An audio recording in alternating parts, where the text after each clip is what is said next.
All right, so not even gonna bother doing this on my professional camera. Trying to get this to stay up, my phone to stay up as best as possible. Apologize for the background noise. Kids had a snow day today, even though the roads are clear, but you know how people are nowadays. When I was a kid, no joke, there was a time that there was literally 3 feet of snow, and right now you can go.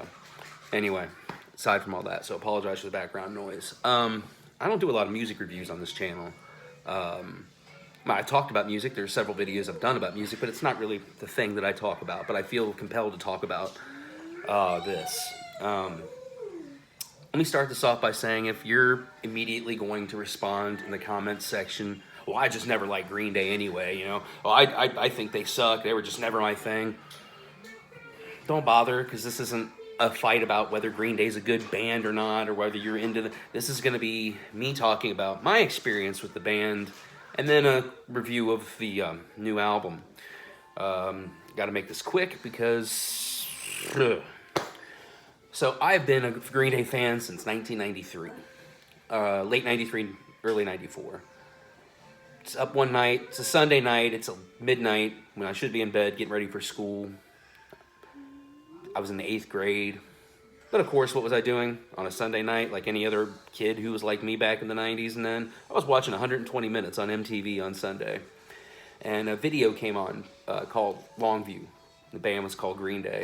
And I was like, the fuck is this? Okay, turn it on, mesmerized. Loved it. Thought the video was great. Loved the song. Bought the album the next day. Started buying their t-shirts. The next day, when I bought the album, I took it right to my friend Matt's house. He's been on this channel a couple times. First, I listened to it once, went to his house, we listened to it twice in a row, and he was like, dude, this is amazing. I was like, I know. This is like right after, it was like right around that time Nirvana was unfortunately leaving us. And it was like, wow, I don't have like a new current favorite band that's still, and then Green Day comes along and kind of took that place for me. So I have stuck with them since then. I've loved every album. I mean, the Uno Dos Tres albums are not all great, but each one contains songs that I thoroughly enjoy. I think you could have taken those 3 albums, compressed them into 2, and you would have had much better music. It would have flowed better. There was quite a few songs in there you could have cut off, but, you know, I understand. It was a project they tried, and I respect it, but those albums didn't sell well. A lot of people tuned out after American Idiot, which I love. I still listen to American Idiot. I have the vinyl right over there I listen to all the time. Revolution or 21st Century Breakdown came out. A lot of people did not like that one. Even people who were into American Idiot didn't care for it. On a first listen, there was only 2 or 3 songs that really stood out to me, but the more I listened to that album, the more I appreciated it, the more I liked it, the more I thought it was good. And then Revolution Radio came out. And I know some critics shit on it. I loved it. I loved almost every song. There was like 1 or 2 songs that were just okay to me, and the rest of it, I thoroughly loved. I went and saw them on tour that year. Me and Matt did. We went and saw them at Riverbend here in Cincinnati, Ohio. They put on a great show. They played for like 3.5 hours.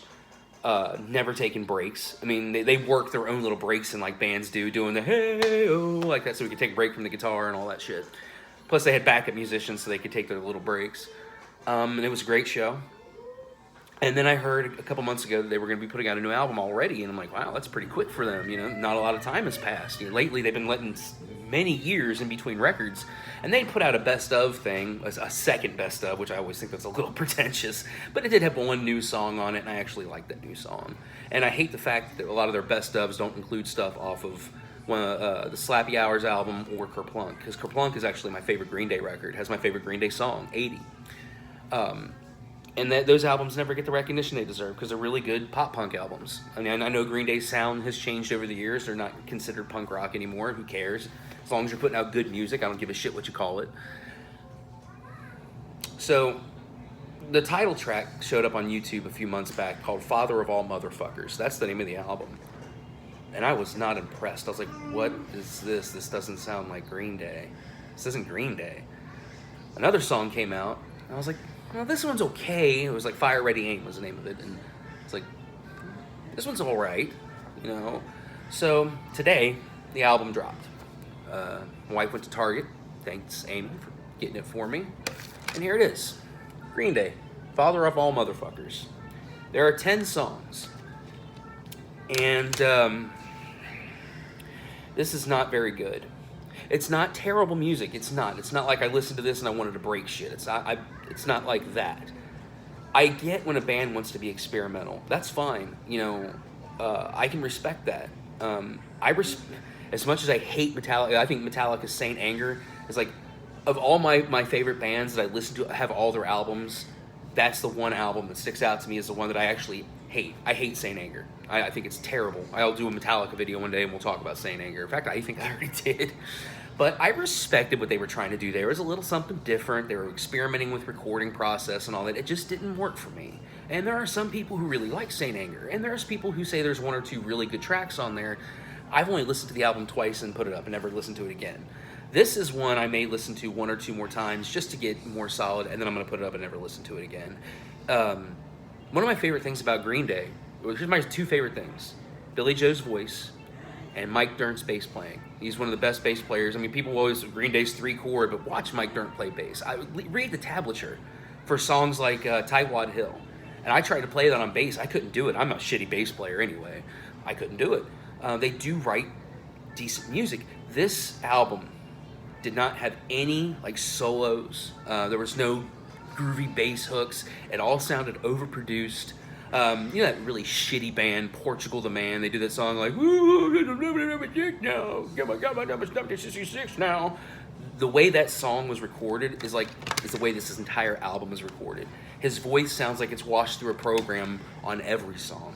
Now, had they done one or two songs that were like that to be experimental, I'd appreciate that. But they didn't. There was one song on this whole album, one that sounded like a Green Day song, and it was called Sugar Youth. And even it wasn't great, but it stood out amongst a bunch of stuff that just sounded the same. And I hate to say this because Green Day is one of my top 5 favorite bands of all time. And this is coming from a guy who loves Zeppelin, loves the Beatles, Nirvana, the Ramones. You know, I have so many bands that I'm a huge fan of. Deep Purple, Black Sabbath. There's just something about Green Day for me. My ears like it. I understand other people don't. That's fine. That's why we have opinions. His voice never stood out. There was no vocal moment. Like for me, every album has one song where there's like a vocal moment. Like on the Green Day Uno Dos Tres albums, there's a song called Wow That Dirty Dress Is So Loud. And there are vocal standout moments where he really stretches his voice and you really hear like the substance of his voice and you feel what he's singing. None of this feels like anything. It just feels like they went into a studio for 2 weeks, pumped this out and said, well, here you go, you'll buy it. And I did. I can honestly say if the next album has music like this on it, if I buy it, it'll be just for collection because I have everything they've ever done, even some of the unreleased shit, some demo stuff and imports, whatever. And I have a couple of import vinyls with live stuff on it and things like that. So I've spent quite a bit of money in my lifetime on Green Day. Some people are going to love this album, especially younger people who are used to this kind of sound, because I guess this is just the way music is being recorded now. But it didn't do it for me. And I'm really sorry to say that, because I loved Revolution Radio so much. This was not a good follow-up. I know nobody in the band is going to see this. I respect you trying to do something different. I really do. I respect that you tried to do something unlike anything Green Day had ever done before. For me, it doesn't work. So, do I recommend buying the album if you're a collection completionist like I am? Well, of course, because you're going to want it for your collection. Is this going to be one you pop in like Dookie? Like, I still pop in Dookie. Like, once a month, I'll pop Dookie in and listen to it. I love that album so much.